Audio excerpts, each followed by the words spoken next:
Hello, everyone. Welcome to the SPA webinar. We are very excited to have you. Professional liability insurance, what physiotherapists need to know. We are very grateful to have three presenters today. We have Brandy Green. Brandy is the Interim Executive Director and Registrar of the Saskatchewan College of Physical Therapists. She graduated from the University of Alberta Master's Physical Therapy program in 2008 and started her career in private practice in Regina shortly thereafter. Throughout her career, she has worked in public practice, long-term care, convalescence care, and private practice roles. She is currently working in private practice at ARC Rehab in Regina, as well as running her own in-home physical therapy company, Physio on the Go. Brandy began her volunteer work with the SCPT in 2010 as a member at large on council, and she has since fulfilled the role of chair of several different committees, treasurer, president-elect, and president. She was also on the SCP's representative on the CAPR board from 2012 to 21, filling the role of president and CAPR board from 2016 to 19. We are very excited to have Brandy here today to provide an update on the SCPT bylaw changes. In addition, we have Maggie Green. Maggie is the Managing Director of BMS Canada Risk Services Limited. Maggie is a specialist broker that provides insurance coverage and risk management services to over 100 associations representing 700,000 plus healthcare and regulated professionals and businesses across Canada and globally. As a broker on the Canadian Physiotherapy Association Member Liability Insurance Program, Maggie and BMS team work with CPA and provincial associations to deliver evidence-based industry data to members and better manage professional practice risk. A frequent speaker on professional liability insurance and risk management, Maggie holds degrees in human kinetics, physiotherapy, and healthcare quality. And Megan Griffiths is the Director of Membership and Growth and Engagement with the Canadian Physiotherapy Association. Megan joined CPA in April 2013 as the member services representative, and after 8 years is now Director of Membership Growth and Engagement with CPA. Megan and her member services team are passionate about providing excellent member service and becoming the foremost experts on CPA members, with the goal of developing a comprehensive member benefit program that increases the value of CPA membership. And I will be hosting you today, and my name is Garnett Weber, and I am the project manager with the Saskatchewan Physiotherapy Association. All right, so to start off with, we will have Maggie present, and we are having just I am having a few technical challenges with this slide deck. So if you just give us a moment and we will bring that up for you.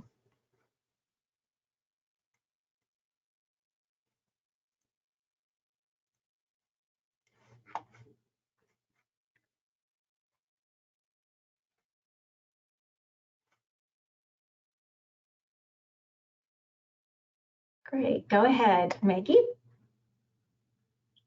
Do you want Maggie to start, or did you want me to start, Garnett? Oh, if you could start, yes, that would be good. Oh, sorry, my apologies. Yes, Brandy Green will be starting with the first section of our webinar. Go ahead, Brandy. Perfect. Hi, everyone. Thanks for having us today and for joining us today.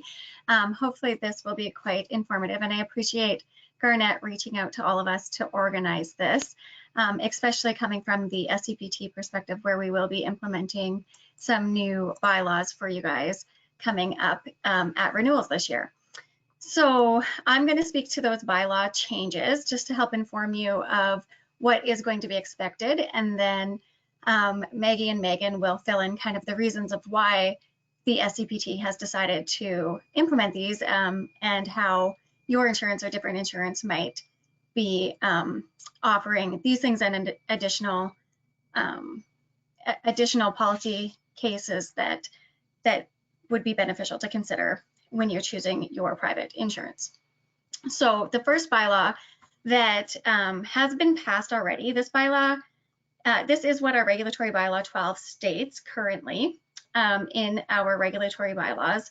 with the SCPT is that all practicing licenses must maintain professional liability insurance that is independent of any insurance available through the employer, and that is in an amount not less than $5 million for one client or $5 million maximum policy year.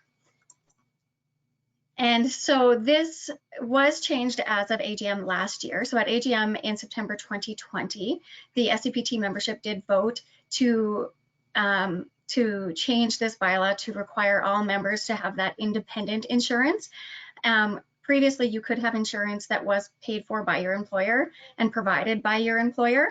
However, there were lots of cases that have come up both nationally and internationally that led the SCPT to make the decision that independent insurance was really in the best interest of both the practitioner and the public, who it is our mandate to protect. So as of renewal in January, this coming January 2022, all members will be required to have independent professional liability insurance. We will no longer accept employer-paid liability insurance. Some of the reasons that SCPT considered when we were making this decision were that the employer-provided insurance only provides coverage within that workplace. So you would not have coverage anywhere outside of that workplace, such as volunteering with your kids' sports teams, or if you run into somebody on the street that needs your help, which you are held to a higher standard as a healthcare worker to provide. Employer-provided insurance also does not typically provide the physical therapist with coverage for complaints made to the college that include unprofessional attitude or improper conduct, as their liability insurance expects that you're going to behave professionally and within the standards expected of your profession. And so you may end up having costs associated to you that your insurance would not cover if it was employer only. The employer paid insurance generally shares liability with all employees in that organization. So if there are several of them included in a claim, there may not be enough liability limit to go around, and you may end up having costs that you would be responsible for. And so by purchasing the independent liability insurance and by SCPT mandating that you have to have independent liability insurance, the physical therapist can ensure that they're covered in all of their professional activities, regardless of workplace. And you can also ensure that you have the appropriate amounts of coverage, types of coverage, and coverage for when you retire or if you're on leave. So the second part of our bylaw is that we require that you have coverage in an amount not less than $5 million on one client or $5 million maximum for the policy year with no deductible. This has been in place for many, many years, so this is not a change to our standards. We did do an environmental scan when we were looking at insurance a few years ago, and $5 million is kind of fairly standard, middle of the road, and sometimes even on the low end. As you'll note when Maggie speaks later, the CPA insurance actually has $7 million for their two lower policy groupings, and some jurisdictions require a minimum of $7 million. Currently, ours is staying at $5 million. There is one additional amendment that's being proposed at the SCPT AGM on October 2nd, and that amendment states that the insurance policy provides coverage that continues to apply during any leave of absence and after cessation of practice. And so this new subclause has been implemented and proposed to ensure that the public and members continue to be protected and insured during leaves of absence, which previously was not clearly stated that you would be or would not be, and upon cessation of practice, because the Act states that complaints can be received for up to 2 years after cessation of practice or after you're no longer considered a member of the college. But also that could be potentially much longer for people that are underage when they are patients, or for crimes such as sexual abuse that have no statute of limitations. So potentially there could be a claim made against you, both with the college or in a criminal or civil suit for forever after you're done practicing, depending on the claim that's being made. The college does take complaints up to 2 years though. So it is important that you do have that coverage after practice. Maggie, again, I'm sure will address what CPA's coverage is for that and how that will work. We did, as the SCPT, consult with the CPA, with Maggie herself, actually, and with the two other more common private insurers that we see in Saskatchewan as to what kind of coverage they would provide. And all of them did have a cessation of practice coverage and leave of absence coverage. You would just need to make sure that it provided enough cessation of practice coverage or enough leave of absence coverage when you were considering which policy you wanted to get to provide enough insurance for your comfort level and to meet the college's requirements. So if this amendment is approved at AGM in October, it is expected that it will be implemented for renewals in January 2022 as well. This is a regulatory bylaw amendment, so it does have to go through the Ministry of Health. And so that's why we are expecting that it will be implemented for January 2022, because it will be dependent on how long it takes to make it through that Ministry of Health process and whether or not it will be approved, but it would likely be approved in early December. So that is all of the bylaw information from the SCPT perspective regarding professional liability insurance. And we just wanted to make sure that everybody was aware that those two changes are expected to be in effect for January 2022. Are there any questions about the SCPT bylaws or the insurance requirements? So there is a question here, and thank you very much for the information, Brandy. There's a question here. What are the 3 main insurance providers used in Saskatchewan? So the 3 main ones currently are the CPA insurance through BMS, and then I would have to look back and see their exact names. Trisura, I think, is one of them. And then the other one would be the SHA insurance that was previously used, but will no longer be eligible. We do have one more small one, but I think we only have a couple members that use it. So the Trisura and the CPA insurance are by far our most commonly used ones. Great, thank you. And then we have another question. Oh, no, that's just a comment there. Okay, great. If you have additional questions, please post them in the question area of the GoToWebinar panel, and we will just give everyone a moment here. And while we're waiting, we do have a couple polls. So first off, we'll get you to help us to learn a little bit more about who's attending today. We have 120 people registered, and 85 of those, or 84 of those, have joined in today. Help us to learn more about who's come today. So please select whether you're a student or practicing in public or private practice.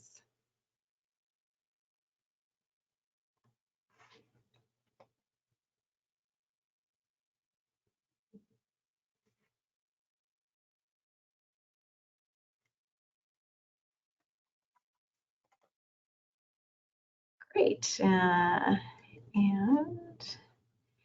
we have 61% in public practice, 32 in private, 6 in other, and 3 students. Great.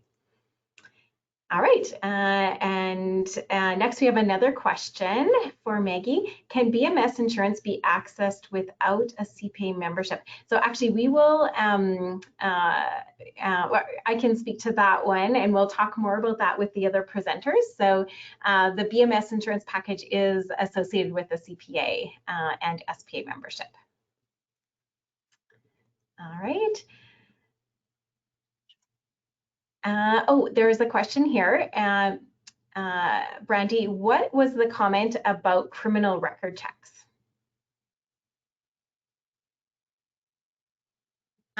So the part of the requirements for licensure in Saskatchewan also require that you submit a criminal record check when you apply for initial registration.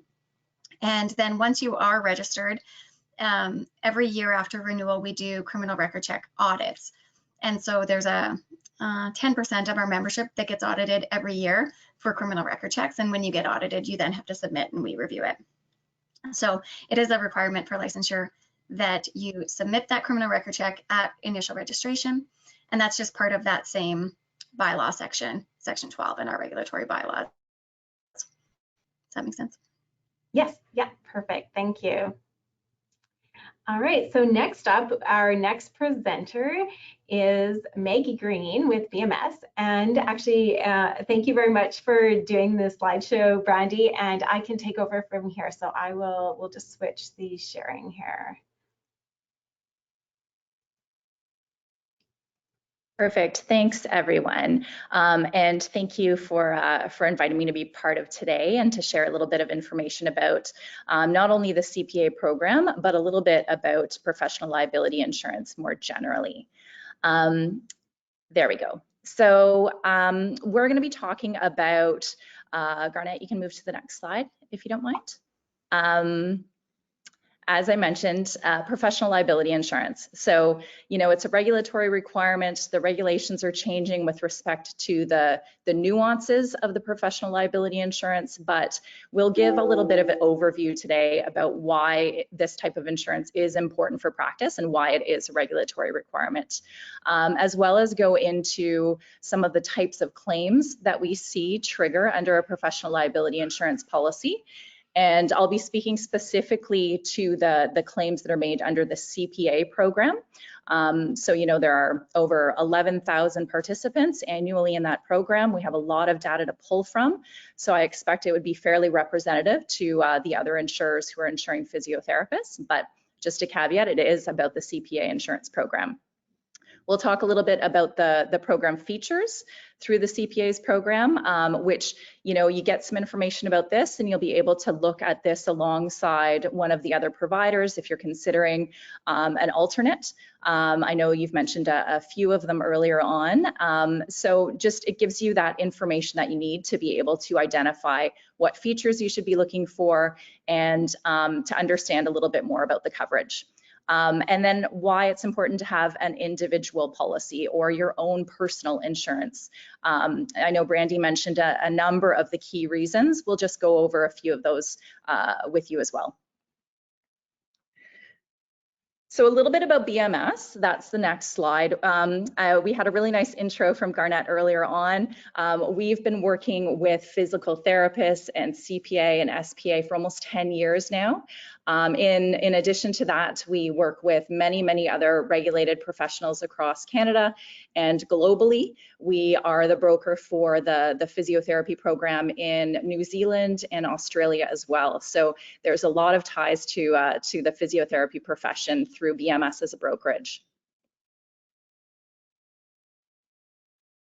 When I started preparing for this presentation, I wanted to take a look and see what the other regulators were doing in Saskatchewan with respect to mandating individual coverage or not. And this gives you a little bit of a snapshot as to, you know, a few of the health professions in Saskatchewan and which colleges are mandating individual professional liability insurance, the limits they require, and if they're not requiring individual PLI, any of the other information they may need to collect through their registrants. So you can see, you know, it's becoming more and more common for regulatory bodies to require higher limits of insurance, as well as to require individual professional liability insurance.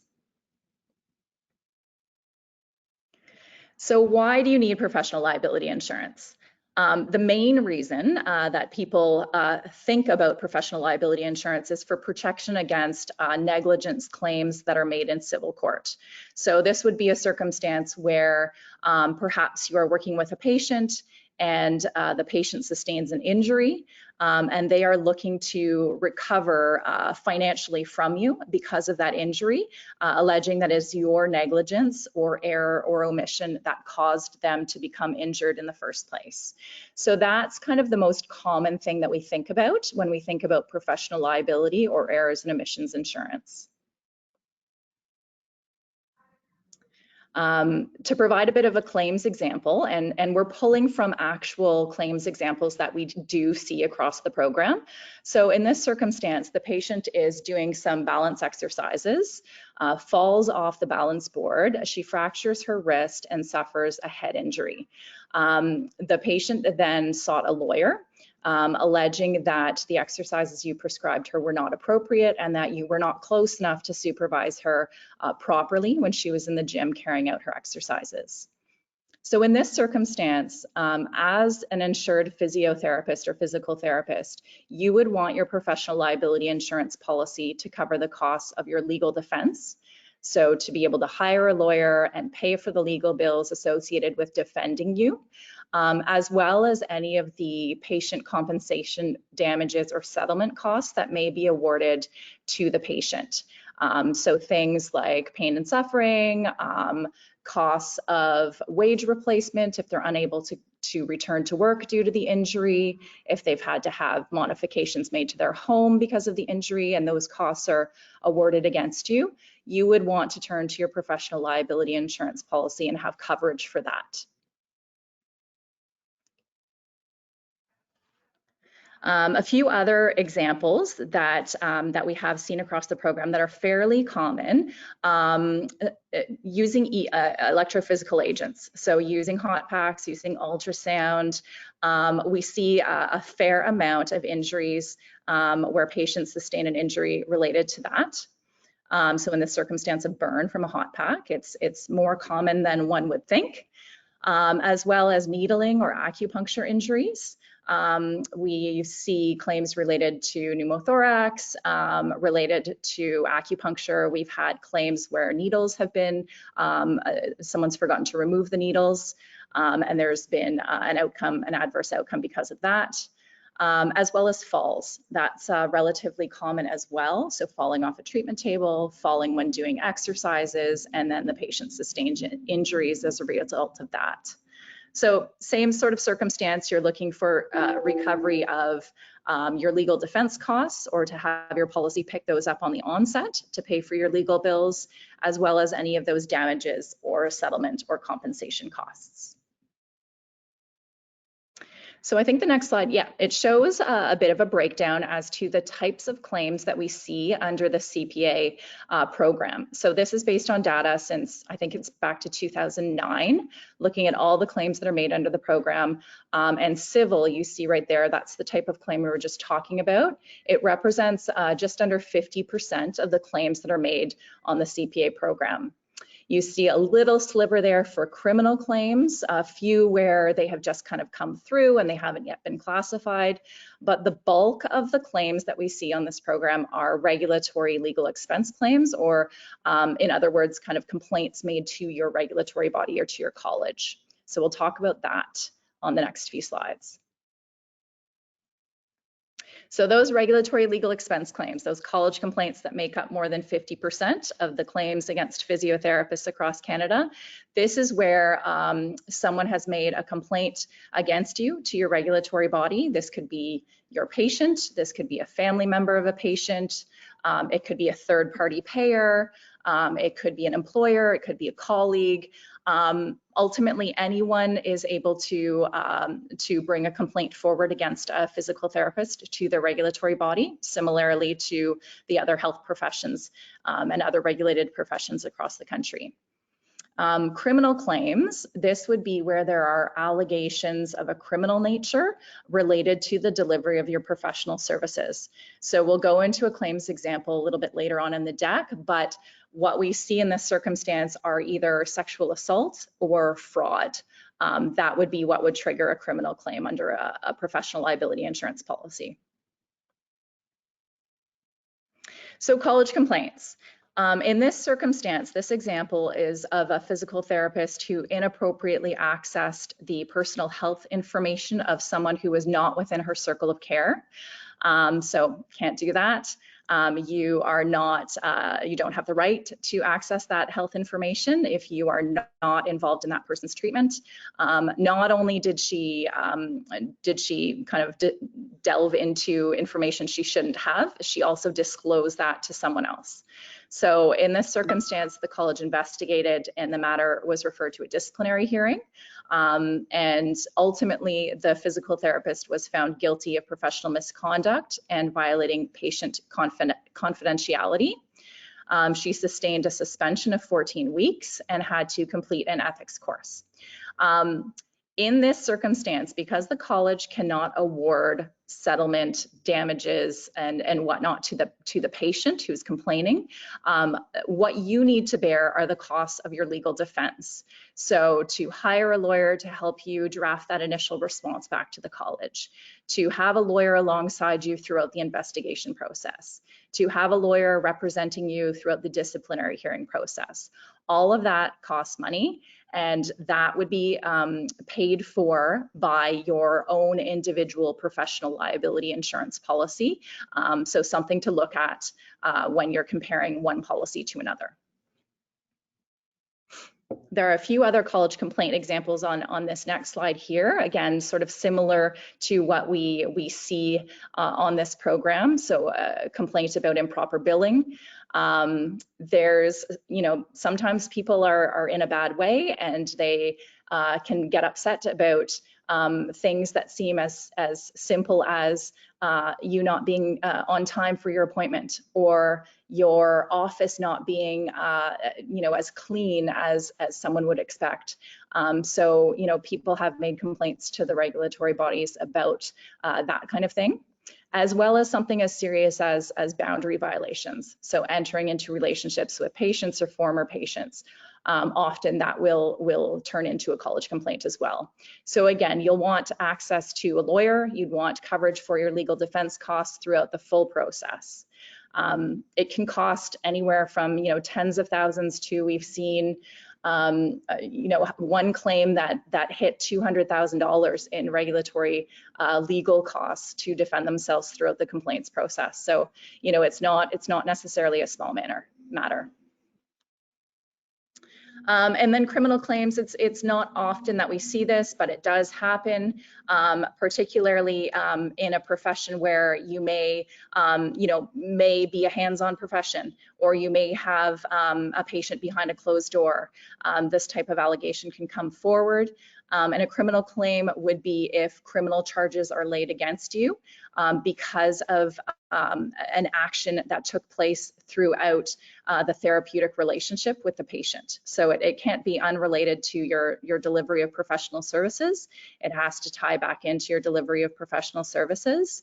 But in any circumstance, you'll need to hire a lawyer and kind of defend yourself against this. Some insurance policies will reimburse you the costs of your legal bills if you're found not guilty of the criminal charges. So that's the case with the CPA program. Something to consider when you're looking at other policies as well. So yeah, so just into the CPA insurance program features. I wanted to highlight the three kind of buckets of cover in the policy that you have available to you through the CPA and SPA program. So Brandy mentioned the limits. So you have a $5 million per claim and per policy year limit requirement for your college. The CPA options that you have available, you have two, and they both meet those limit requirements. As well as offering that extra additional kind of sub-limit of coverage for the regulatory legal defense to be able to defend yourself against a college complaint, and the criminal defense cost reimbursement. So in a circumstance where you're facing criminal charges and you are looking to recover your legal defense costs in a circumstance where you've been found not guilty of the criminal charges. A few other things to look for when you're looking at different professional liability insurance policies. You want to consider what the territorial limits are. So what that means is your policy restricted to the province that you're practicing in? Or is it restricted to Canada? Or does it have worldwide territorial limits, which means you would be able to practice anywhere in the world and coverage would extend to your activities anywhere in the world. So that's the circumstance for the CPA program. You must be working within scope of practice and abiding by any kind of regulatory requirements in the jurisdiction where you're working. But if all those boxes are checked, then you have worldwide coverage territory. So that's particularly important now that there's a lot more delivery of remote consultations and e-services. So something to be aware of and to consider when looking at policies. There's no additional restrictions related to telepractice or virtual care on the CPA policy. Again, you'll want to check with the regulatory requirements in the jurisdiction, not only where you are residing, but where your patient is located, because you may be required to meet certain regulatory requirements or registration requirements in your patient's jurisdiction as well. So just to be aware of. There's access to pro bono legal services through the CPA program. So if you have a question related to professional liability, if there's a circumstance where, you know, something happened in your practice, it hasn't turned into a claim yet, but you just want to speak to a lawyer to see what you should do to mitigate that from turning into something, you can call and speak to a lawyer at Gowling, which is our partner law firm. They're a national law firm with lawyers across the country, and you can speak to a lawyer for free and get some advice on that. Brandy mentioned the extended reporting period coverage, or sometimes it's called tail coverage. This is where you are protected if you're on maternity leave or leave of practice, or if you have discontinued practice and you've retired. You want to make sure that if that, you know, that treatment session that you had with the 16-year-old 7 years ago, if that turns into something after you've retired, you want to make sure that you have a policy that you can kind of report under and have coverage through. And with the CPA insurance policy, for new members who haven't been on the program for very long, 1 or 2 years, you have automatically a 10-year extended reporting period coverage. But if you've been participating in the program for 2 or more years, your reporting period coverage is an unlimited period of time, so there's no end to it.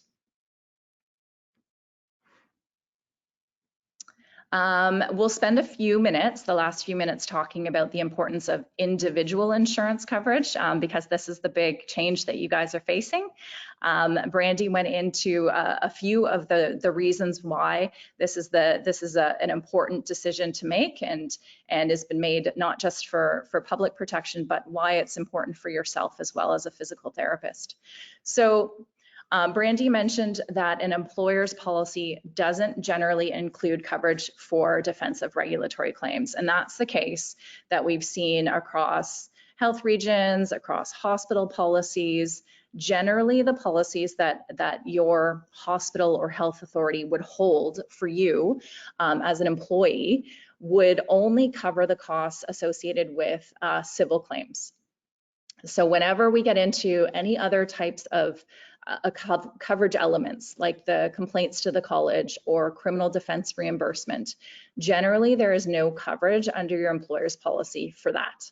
So, you know, this is important for you as a practitioner, particularly knowing that the predominant type of claim that we see made against a physical therapist is a college complaint, and knowing that the costs associated with your defense can be quite exorbitant, especially because the outcome can be really significant too. So, you know, with a regulatory claim, depending on the outcome of the hearing and the allegations, you can lose your license to practice. So you want to make sure that you have the right legal coverage in place and someone to assist you in responding to that complaint from the get-go. We talked about how an employer's coverage generally doesn't reimburse the criminal defense costs, but also it's restricted to your place of employment and your scope of work. So as a professional, you relying on your employer's policy, you wouldn't have coverage for any volunteer services that you're engaging in on a professional level. Or if you are working at multiple places of employment, you can't expect your hospital's insurance policy to extend to cover you if you are working outside of that place of employment. Sometimes we've seen scope of work being a factor as well. So if the scope of your job doesn't include a particular element of your scope of practice, let's say, then you may be restricted to having claims covered if they're attached back to your scope of work rather than your scope of practice. So I'm thinking of a circumstance where the individual's was supposed to be engaged in a particular element of physical therapy for their work. They did something else. It was still within their scope of practice, but it was outside of their job description. There was no coverage for a claim related to that additional work that they were carrying out because it didn't have anything to do with why they were hired by that employer. Brandy also mentioned that the individual health professional is generally not named on the policy. That's the case, you're covered as an employee. So, there could be an issue with limits being exceeded if you and hundreds of other professionals are being insured under one employer's policy, and that employer's policy is also there to protect the employer as an entity. There could be multiple claims that have been made under that policy already, and you could suffer the results of that if the limits have been eroded and there may not be coverage available for you. You're not named individually, so you wouldn't necessarily know what the activity on that policy has been. A few other things that you may want to look at when considering your own individual insurance policy. We talked about a few of them, the pro bono legal advice. There may be other benefits to the policy or throw-ins or add-ins to enhance the coverage, such as coverage for loss of earnings.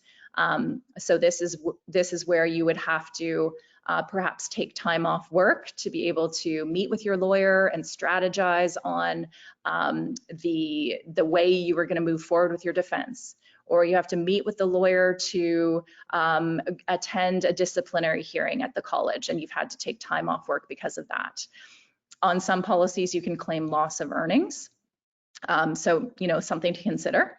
As well as any other kind of bells and whistles like cyber and privacy event coverage that is often commonly included, even just a little bit, but commonly included on individual professional liability insurance policies.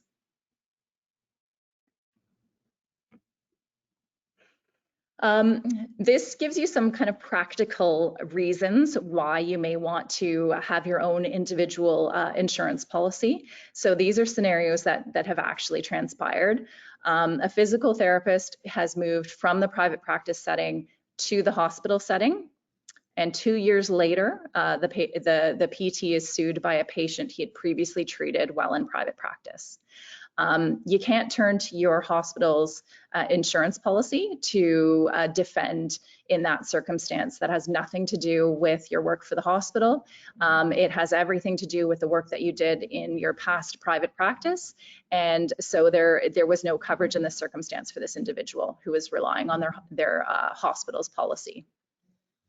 Another example is a physical therapist who was terminated from their job at the hospital due to allegations of discrimination and unprofessional conduct.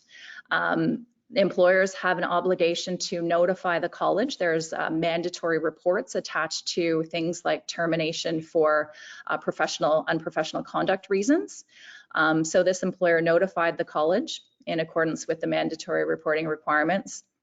An investigation was launched, a disciplinary hearing took place, and there was no coverage under the employer's policy for this individual to defend themselves in the college complaint circumstance.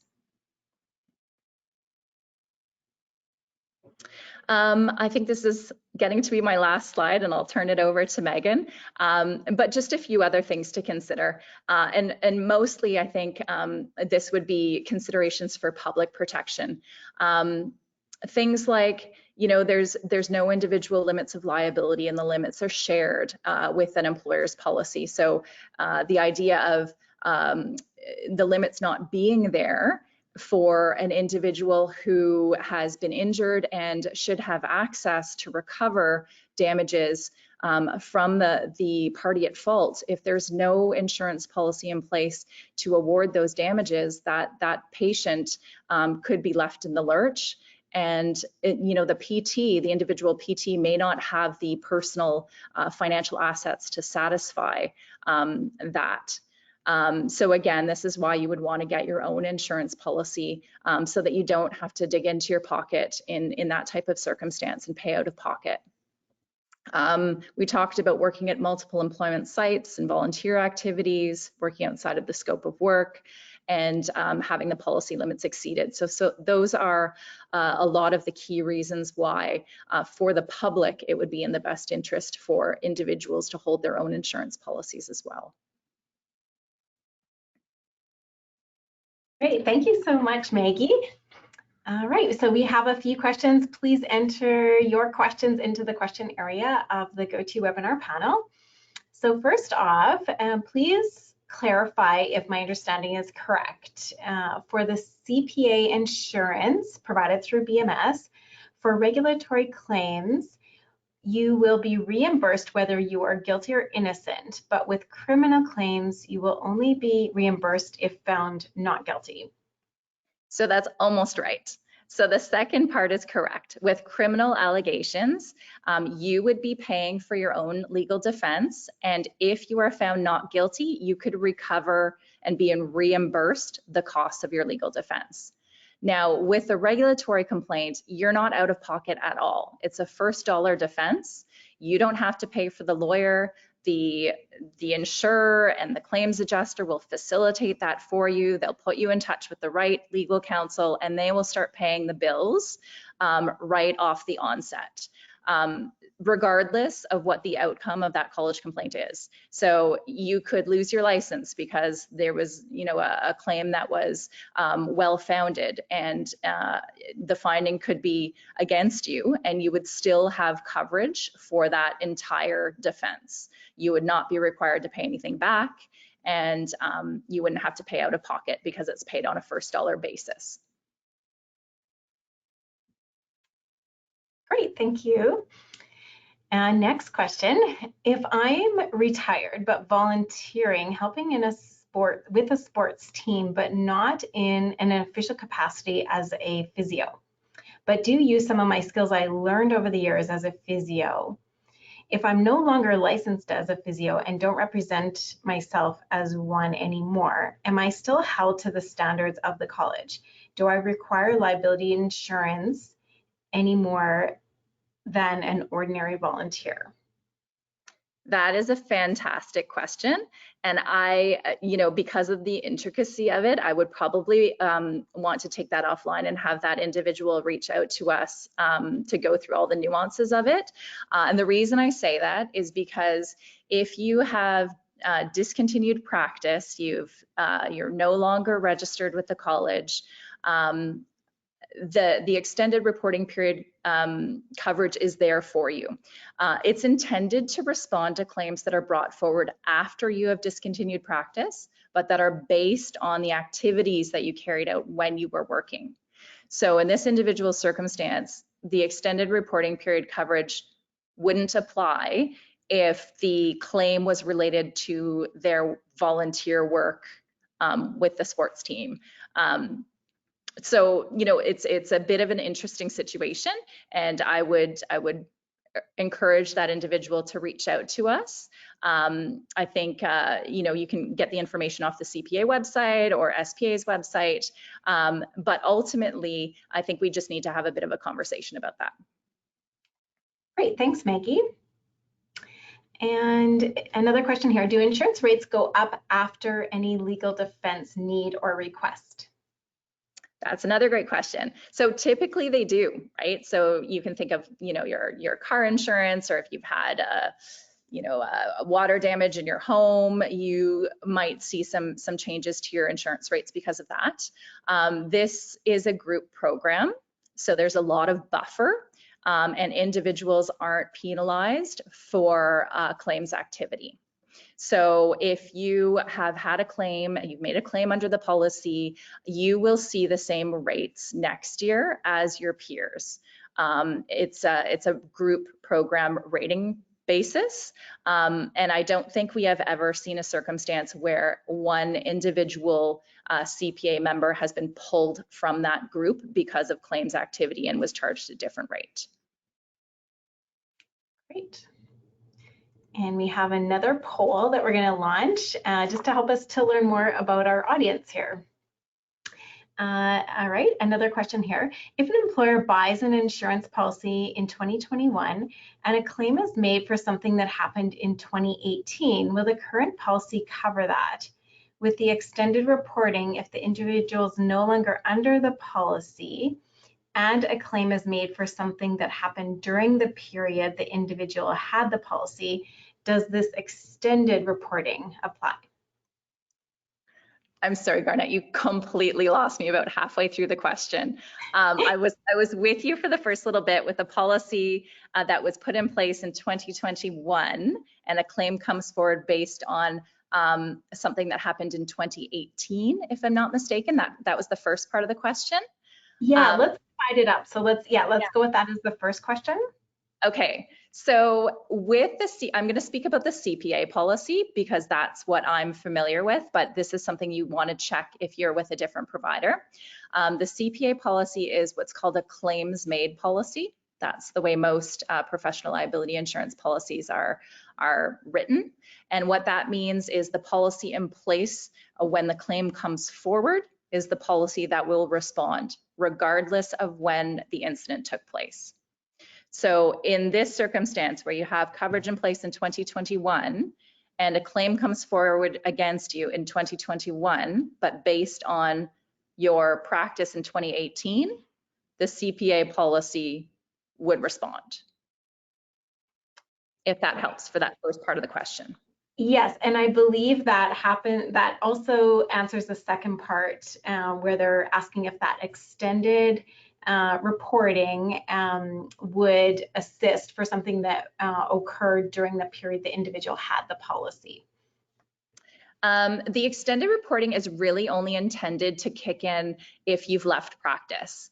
So if you are going off on maternity or parental leave and you don't want to buy an insurance policy while you're on leave, or you have left physiotherapy altogether, you've retired or you've changed professions, and you want to make sure that, you know, should something come forward after you've left practice, but based on your old practice activities, that you would be covered, that is what your extended reporting period coverage is for.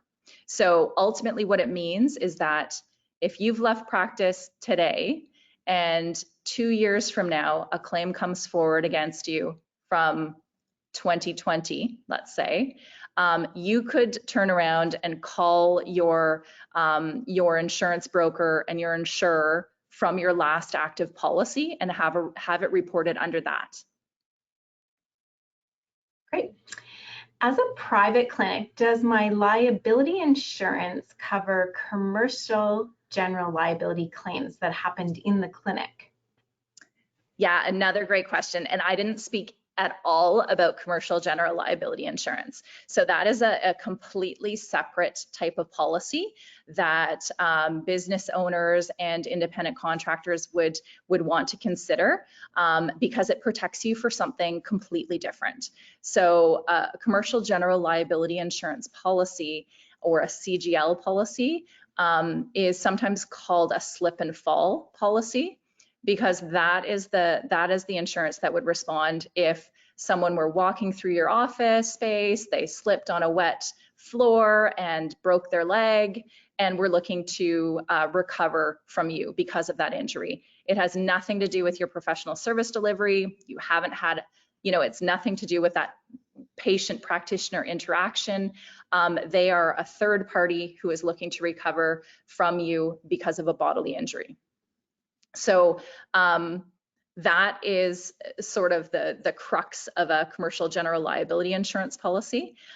There's also coverage for property damage under a CGL policy, so third party bodily injury or property damage. So say you are doing home care work, you're an independent contractor and you're visiting someone in their home and you kind of knock their lamp off the table and it breaks and they want you to pay for the cost of that lamp. That would fall under a CGL policy. So that's kind of the key differential. And as an employer or a business owner, that's absolutely something you would want to consider. Happy to have anyone reach out to us if they're looking for further information about that. Great. All right, thank you very much, Maggie. There are some additional questions. We will follow up at the end if we have additional time, but we do want to move on to our next presenter here. So we will move to Megan Griffiths. Please go ahead. Thank you for that informative presentation, Maggie. I want to be respectful of everyone's time, so I'm just going to give you a quick overview of CPA's member benefits for those of you who aren't members and as a refresher for those who are. Next slide, please. So the CPA is the National Community of Physical Therapy Professionals in Canada and counts over 17,000 members. These members are a blend of private practitioners, public practice physical therapists, student members, and researchers and academics, all working towards one mission: to lead, advocate, and inspire excellence and innovation to promote health. Next slide, please. The CPA has a large network. This is a list of our partners who work with us and have their own mandates to move the profession forward. As Garnet might have mentioned, the provincial branch in Saskatchewan is the Saskatchewan Physical Therapy Association, and your CPA membership includes membership with SPA, which advocates for you at the provincial level and provides additional benefits for its members. So what are the benefits of being a CPA member? Well, in brief, the benefits are that we advocate to make real and lasting contributions to the health of Canadians. We provide you with peace of mind with access to the largest physical therapy specific liability insurance and program in Canada, as Maggie spoke about. We'll connect you with networks and evidence to stay up to date.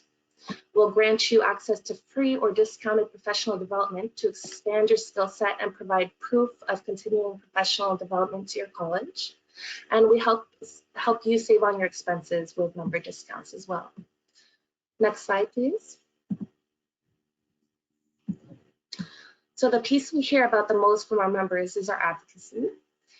The strength of our collective is that we have the power to advocate for physical therapy and influence decision makers in government, insurance companies, and more. So for more information on what we're working on, please visit physiotherapy.ca/advocacy. Next slide, please.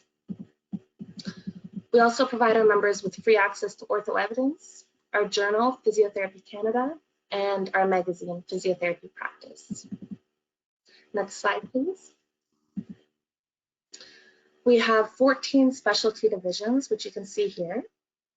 And for a small fee, you would receive practice-specific resources, access to networks, webinars, online courses, mentorship programs, newsletters, podcasts, that sort of thing. Next slide, please. And a CPA membership also makes it easy for you to complete your requirements for SCPT's continuing competency program each year. So the mandatory competency domain for the upcoming registration deadline is collaboration, and one of the tasks is participation in or delivery of a course, lecture, workshop, or seminar. And CPA members have access to several ways for you to complete this task and the other competencies each year, with the PD Marketplace, which is the online professional development platform for CPA members, and the Virtual Summit and Congress, which are CPA's annual events. So these are all easy ways for physical therapy professionals to learn, share, and connect from the safety of your own homes. The Virtual Summit is free for members, so make sure to register in advance at physiotherapy.ca. Next slide, please. On top of all that, we also provide our members with exclusive personal savings with all of our partners you see here, and we add more each year. Next slide, please.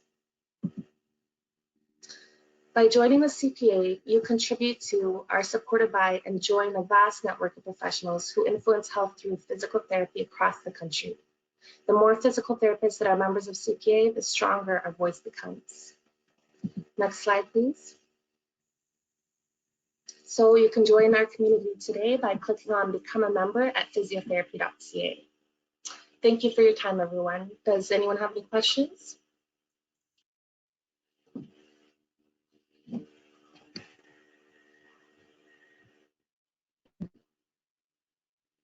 Great. Okay, so feel free to add questions into the question panel. In the meantime, I'm excited to share that we have a couple generous draws. While we're waiting for your questions to come in, first off, I wanted to give a great thank you to Bioformations. Bio will be giving a lucky webinar participant a $100 gift card.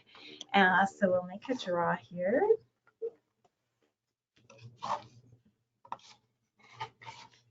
And the gift card winner from Bioformations is Emily Phillips. So Emily, we will contact you to provide the gift card information. And for anyone else that's interested in Bioformations, they provide online courses and many different themes in a variety of different areas related to physiotherapy. And they are offering a 15% discount for webinar participants valid on their online courses.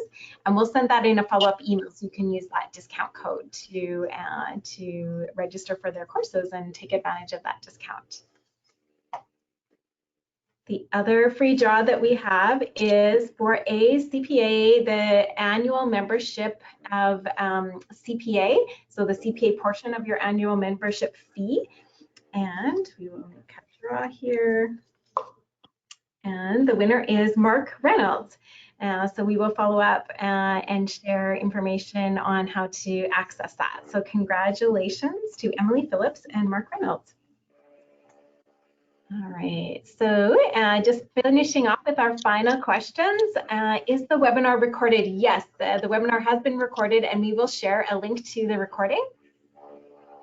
And there are some additional insurance questions here, so we'll maybe just grab a couple of those. So do I need commercial general liability insurance if I carry BMS, but I'm an independent contractor, but the clinic owners have insurance, slip and fall insurance? I'll take that one. That is another great question. So if you are an independent contractor, you are likely not covered under your employer or the business owner's commercial general liability insurance policy. The way the policies are generally written for CGL is that they extend to the insured business, the insured business's owners and employees, but there's often no language in there to suggest that it extends to independent contractors. And by virtue of being an independent contractor, you are not an employee, so you probably wouldn't fall under that business owner's CGL policy. Super, thank you. And we have one last question that we can squeeze in. What is the time frame to make a claim once you become aware of potentially needing to access legal services? Yeah, so I would say the sooner the better. The policy language is ultimately that. It says as soon as practicable, I think is how it's worded.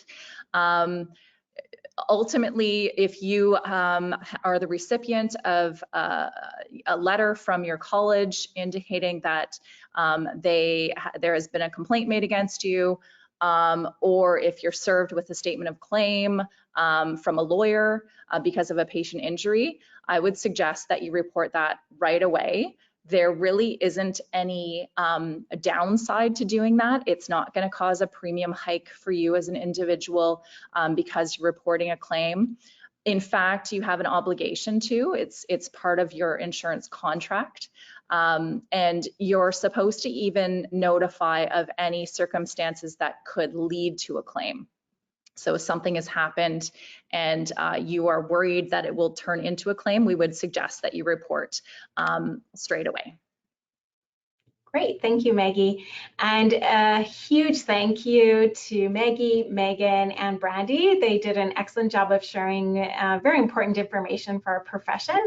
We are very grateful for their expertise and joining our physiotherapy community here in Saskatchewan. Thank you all for attending the webinar today. SPA is very appreciative of the great support of physiotherapists in Saskatchewan, and we will be following up with a link to view the recording or share with others, as well as some additional professional liability insurance resources. And then also the SPA board has also asked SPA to, and they planned a member survey to collect feedback on information that the board should have regarding the PCE. So there'll also be a link to that survey in the follow-up email. All right, thank you everybody for attending. We really appreciate your engagement and attendance. Have a great day. Thanks, everyone.